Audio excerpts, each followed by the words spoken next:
Po si Rhea de la Cruz Barrica. Member ako ng GSAC Sorsogon. And currently, dito po ako assigned sa Sorsogon BPO.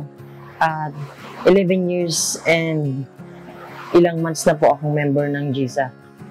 Nung time na pinapaalis kami dito sa kampo, hindi ako makapagpabahay dahil nakapag-loan ako sa ibang tao.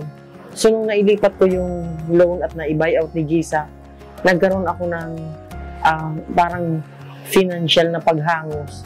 Nakapag-start ako magpabahay.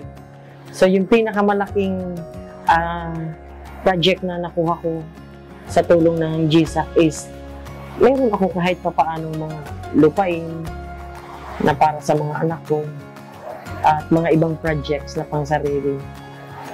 Sana lahat ng pangarap ng kooperatiba matupad kasi maraming natutulungan. For example nga, malaking tulong sa akin nung na-hospital ako, may discount agad. So, malaking tulong yan sa mga taong nangangailangan ng kunting pag-agapay kung nangangailangan sila. And yung maintenance ko, dyan ko binibili sa GSAC.